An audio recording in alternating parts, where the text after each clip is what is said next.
Všetkých vás srdečne vítam pri sledovaní kanála o outdoorových aktivitách. Aj dnes to bude pešia turistika.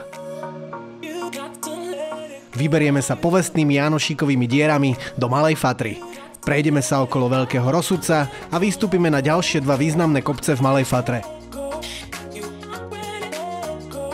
Táto trasa začne v Terchovej, v časti Biely potok, kde je veľké parkovisko, časť je zdarma a časť platená. Patrí k hotelu Diery. Odtiaľto sa vydáme na Jánošíkove dolné diery a následne horné diery.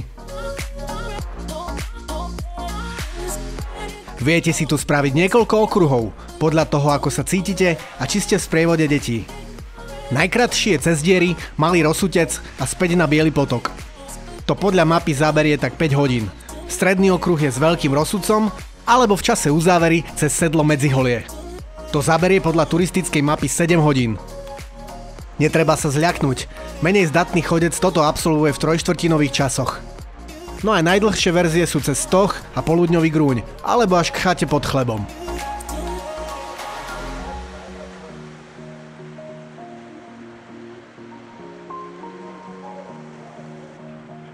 Jánošíkove diery sú sústavou tiesňav a kaňonov, ktorými preteká dierový potok, ktorý ich vyformoval. Na trase je viac ako 20 vodopádov, ktoré sú zaistené rebríkmi, mostami, oceľovými lanami a reťazami.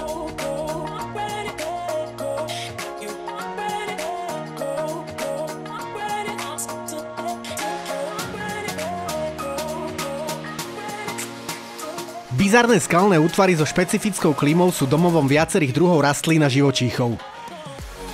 V roku 2009 sa začala kompletná výmena konštrukcií na tejto trase.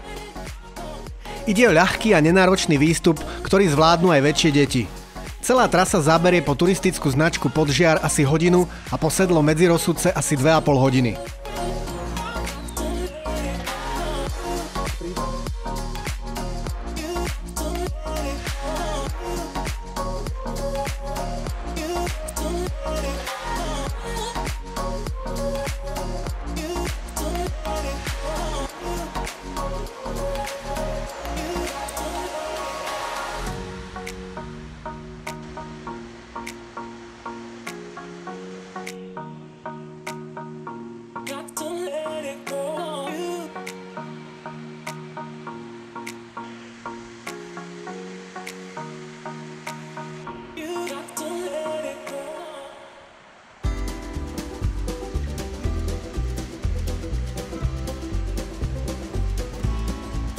Pohorie Malá Fatra je na severe Slovenska v Žilinskom kraji.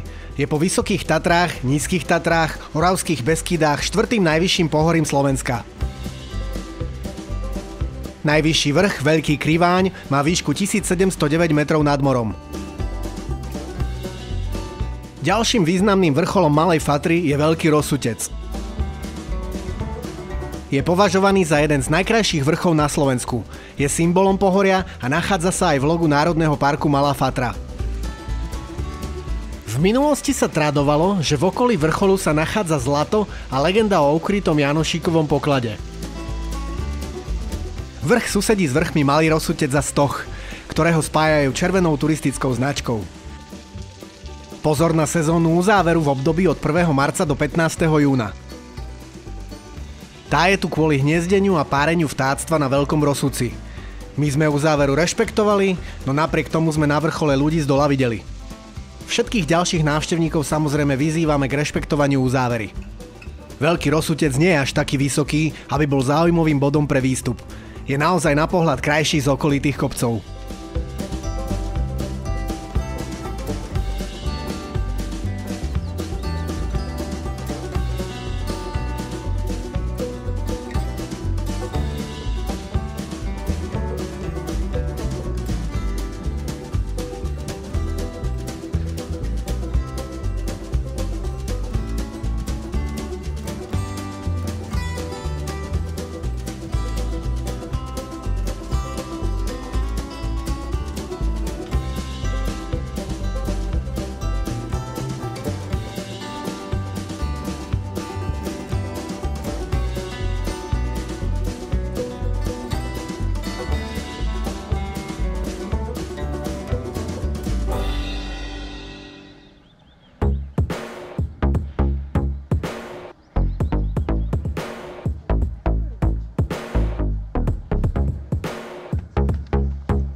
V sedle Medziholie, medzi Rosudcom a Stohom, bola kedysi rušná chata pod Rosudcom. Tá však v januári roku 1985 vyhorela. Požiar spôsobila technická porucha na agregáte, ktorý vyrábal elektrinu. Požiar zapálil súdy s naftou v hospodárskej budove, z ktorej preskočil aj na samotnú budovu chaty. Chata mala až 86 postelí v dvoj- a viacpostelových izbách. Na prízemí boli 2 jedálne, kuchyňa, sklad a lyžiareň. Chata bola zásobovaná lesnou cestou zo Štefanovej.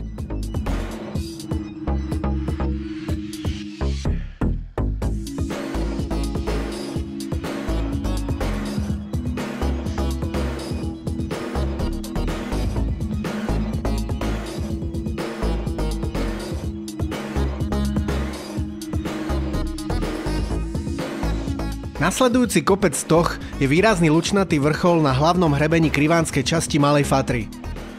Stoh je výborný výhliadkový bod s kruhovým výhľadom predovšetkým na susedné vrcholy Veľký Rosutec a Poludňový Grúň.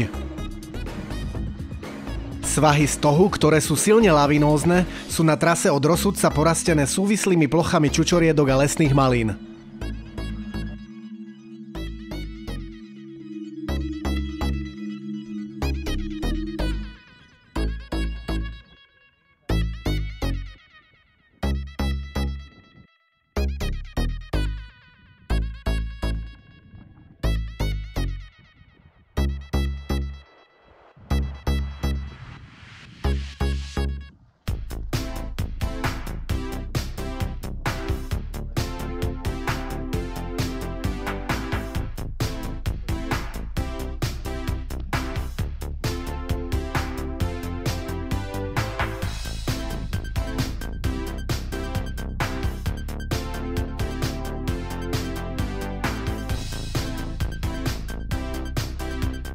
Zo Stohu trasa pokračuje na Poludňový Grúň.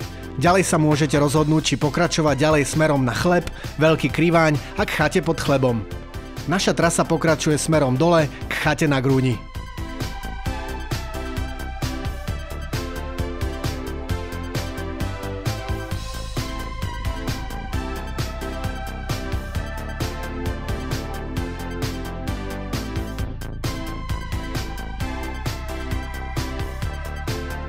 Kopce sú tu naozaj strmé a cesta dolu je rovnako náročná ako cesta hore.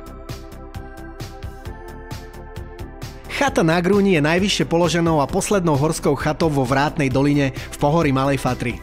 Chata leží vo výške 973 metrov na križovatke turistických chodníkov.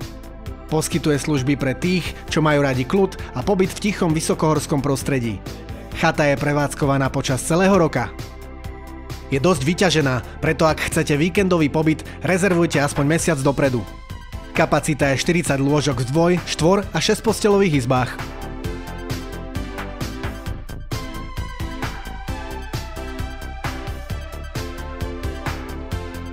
Naša trasa pokračuje do Štefanovej, kde nás čaká nocľah v nádhernom priváte Balát. No a takto nejak to vyzerá v penzióne Balát.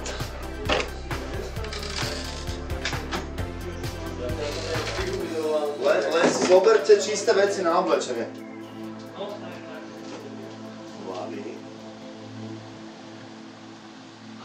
Výhľad nádherný. Majú tu dvojky, trojky izby, toto je dvojka so spoločnou kúpeľňou s druhou dvojkou. Tak toto vyzerá, tu niekto sa akurát umýva, dobre. Toto je fajnové. Tie izbičky sú naozaj veľmi útulné a ako vymalované.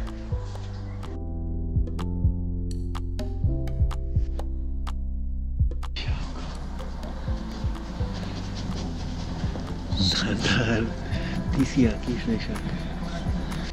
Privát je krásny drevený viacpodlažný dom. Spolu s prilahlou chatou ponúka ubytovanie pre 26 osôb. Ďalej ponúka parkovanie v tesnej blízkosti, internet, spoločnú kuchyňu a altánok na grilovanie. Stravovanie je možné v blízkych reštauráciách.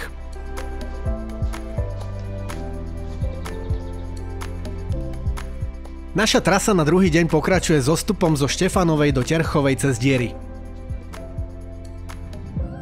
Tu si viete zostup ešte spestriť prechodom cez Nové Diery. Raz ceste na nej je pri turistickej značke Podžiar.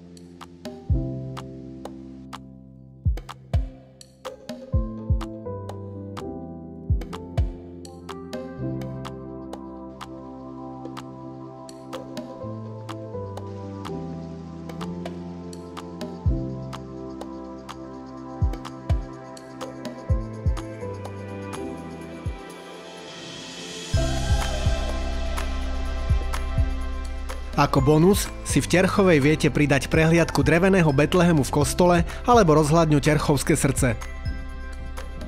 No a to je z Malej Fatry v tomto videu všetko. Ak sa vám video páčilo, nezabudnite dať palec hore a kliknite na odoberať kanál. Dúfam, že je video pre vás inšpiráciou na vlastné aktivity vonku. Ďakujem za pozretie a vidíme sa na budúce.